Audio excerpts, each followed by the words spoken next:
जानकी मंदिर को बने हुए आज से 114 साल हो चुके हैं, लेकिन अभी तक ये यूनेस्को के वर्ल्ड हेरिटेज साइट में नहीं है। सबसे दुखद बात यह नहीं कि यूनेस्को के वर्ल्ड हेरिटेज साइट में नहीं है, सबसे दुखद बात यह है कि 2008 से ये यूनेस्को के टेंटेटिव लिस्ट में पड़ा है।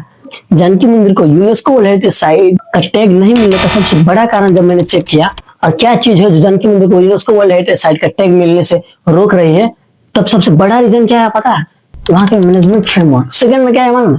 Clear boundary lines. थर्ड में क्या है पता? लोकल डेवलपमेंट कोऑर्डिनेशन, जो कि नहीं होनी चाहिए। एक यूनेस्को वर्ल्ड हेरिटेज साइट का टैग लेने के लिए नेपाल के बालेंद्र शाह प्राइम मिनिस्टर बनने से पहले इलेक्शन के समय जनकपुर आया था, जब भाषण दिया था, और भाषण में अयोध्या कंपैरिजन करते हुए कहा था कि पूरे देश में टूरिस्ट जम्मा 10 लाख अभी है पर्यटक।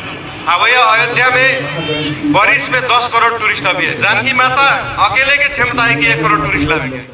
कि अयोध्या में अकेले 10 करोड़ टूरिस्ट आता है साल में, पर नेपाल में पूरे देश में 10 लाख टूरिस्ट आता है। पर जानकी मंदिर का इतना क्षमता कि 1 करोड़ टूरिस्ट अकेले दम पे ला सकता है, पर वो तभी आएगा जब यूनेस्को वर्ल्ड हेरिटेज साइट का टैग मिलेगा। और ये चीज करने के लिए यूनेस्को वर्ल्ड हेरिटेज साइट का रूल बुक है, वो चीज हमें पूरा करना होगा, और उसके बिना हम वो टैग ले नहीं सकते। यूनेस्को का एक रूल बुक होता है, जब तक कोई देश इन रूल्स का फुलफिल नहीं करता तब तक यूनेस्को अपना टैग उस देश को नहीं देता। और जिन जिन देशों ने यूनेस्को वर्ल्ड हेरिटेज साइट में अपना देश का किसी भी साइट का नाम रखवाया है, तो उस हर एक देश को उस यूनेस्को का रूल बुक का उस डिमांड को फुलफिल करना पड़ा है। तो अगर जानकी मंदिर को यूनेस्को को वर्ल्ड हेरिटेज साइट टैग चाहिए तो उसका रूल बुक का पूरा फुलफिल करना होगा रूल्स के अनुसार। तो चलिए क्या क्या रूल्स है और क्या क्या रुकावट है जो कि जानकी मंदिर को रोक रही है यूनेस्को लेने के लिए, चलिए उसके बारे में बात करते हैं। जब मैं रिसर्च किया कि जानकी मंदिर क्या चीज है जो यूनेस्को के वर्ल्ड हेरिटेज टैग लेने से रोक रही है और यूनेस्को के रूल्स के मुताबिक, तो सबसे पहला पॉइंट जो आया था वो था मैनेजमेंट फ्रेमवर्क।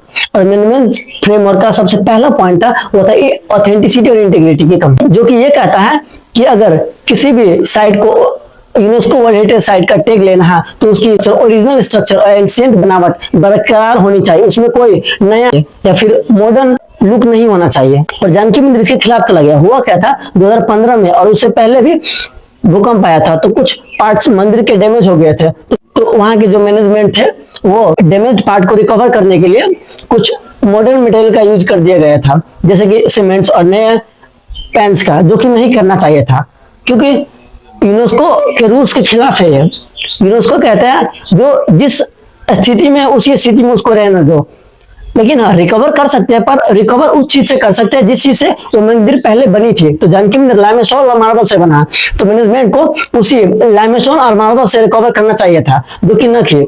उसके वजह से आज जानकी मंदिर टेंटेटिव लिस्ट में पड़ा है। तो ये सारी रिस्पॉन्सिबिलिटी मैनेजमेंट की होती है। सेकंड था क्लियर बाउंड्री लाइंस। यूनेस्को के रूल्स के मुताबिक मोन्यूमेंट जोन की बाउंड्री बिल्कुल क्लियर होनी चाहिए।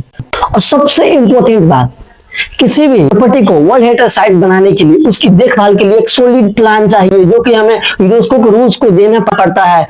टैग लगवाने से पहले हुई चोरी की घटना और पुराने ढांचे का सही मेंटेनेंस न होने की वजह से भी टैग लेने की प्रोसेस में देरी हुई है। मंदिर के आसपास और चारों बगल कम से कम 200 से 300 से लेकर 500 तक की मीटर की दूरी होनी चाहिए, बफर जोन से घोषित किया जाए, ताकि लोगों को लगे कि ये सेफ जोन है। ये चीज हमें यूनेस्को को देना पड़ता है रिपोर्ट में। ऐसी और सारी क्राइटेरियाज और सिचुएशंस है जो कि हमें यूनेस्को के रूल्स को फॉलो करने पड़ते हैं, जैसे कि पॉल्यूशंस और वाइब्रेशंस। इतने लाइट सिग्नल्स, इतनी भी साउंड्स आती रहती है, सबको कम करना होगा। और सबसे इंपॉर्टेंट बात इंक्रोचमेंट और पॉल्यूशन, जो कि जनकपुर में भर भर के पड़ा है। ट्रैश की बात करो और कचरा की बात करो तो जनकपुर कचरा का शहर माना जाता है। और सेकेंड बात पॉपुलेशन, क्राउड इतनी होती है और भीड़ इतनी होती है, जैसे कि तुम विवाह पंचमी देख लो, उस क्राउड को मैनेज करने के लिए एक प्रॉपर प्लान चाहिए, जो कि हमें यूनेस्को को देना पड़ता है। टैग लगवाने से पहले एक एक चीज का प्लान देना पड़ता है कि हम कैसे हैंडल करेंगे, कितने सिक्योरिटी है हमारे पास, कितने कम्युनिटी है हमारे पास, तब जाके वो हमें टैग देते हैं यूनेस्को वर्ल्ड हेरिटेज साइट का। UNESCO world heritage site tag देने से पहले एक एक चीज देखता है कि उस साइड में कितने मंजिल का बिल्डिंग्स है। जानकी मंदिर के साइड में जितनी भी बिल्डिंग्स है, 2 महल 3 मंजिल से बड़ा, उसको तुड़वा दिया जाए या फिर परमिशन न दिया जाए बनाने के लिए, क्योंकि जानकी मंदिर दूर से भी साफ साफ और पूरे दिखे। इसलिए ये चीज यूनेस्को के रूल्स बुक कहते हैं। अगर आपको टैग लेना है तो ये क्राउडेड है या फिर नहीं, जबकि ठेले वेले लगता है, लोग वहाँ के बिजनेस पर्सन जो है उसके बिहेवियर कैसे है, टूरिस्ट जो आता है उससे कैसे बिहेव करते हैं, एक एक चीज देखता है। वहाँ पे ट्रैश कितना, कचरा कितना है, हर एक चीज को देखता है टैग देने से पहले, जो कि होनी चाहिए। जैसे कि तो स्काईलाइन प्रोटेक्शन की बात करें तो मंदिर के आसपास और आसमान बिल्कुल साफ और सुंदर देखना चाहिए। साइड में कोई भी कचरा नहीं होना चाहिए और ना कोई ठेला वगैरह। और टूरिस्ट को कैसे ट्रीट करते हैं, एक एक चीज देखते हैं लोग, और वो सब चीज रिपोर्ट में हमें पहले बुझाना होता है, क्योंकि डिटेल में तब जाके कहीं हमें वो यूनेस्को का वर्ल्ड हेरिटेज साइट का टैग मिलता है, जो कि इतनी इंपॉर्टेंट है जानकी मंदिर के लिए। जो कि सपना देखा था ना बालेंद्र शाह ने कि 1 करोड़ टूरिस्ट ला के दिखाएंगे, और जानकी माता की इतनी क्षमता कि 1 करोड़ टूरिस्ट ला सके। अगर वो वर्ल्ड हेरिटेज साइट में चले गए तो 1 करोड़ नहीं 10 करोड़ भी ला सकते हैं, इतनी क्षमता है उसके पास। सबसे पहले कचरा का ध्यान देना होगा। दूसरी बात पोल्यूशन, वाइब्रेशंस और नॉइज, क्राउड की, पॉपुलेशन की, इस सब चीज को हमको ध्यान रखना होगा, तब जाके कहीं एक वर्ल्ड हेरिटेज साइट का टैग मिलेगा, जो कि बहुत इंपॉर्टेंट है हमारे लिए। पर नेपाल सरकार के डिपार्टमेंट ऑफ आर्कियोलॉजी ने हाल ही में इसकी बाउंड्री तैयार करके टूरिज्म मिनिस्ट्री को भेजी है। इसके लिए यूनेस्को और नेपाल सरकार के बीच हाल ही में बातचीत हुई है, जिस पर अभी फाइनल फ्रेमवर्क बनाना बाकी है।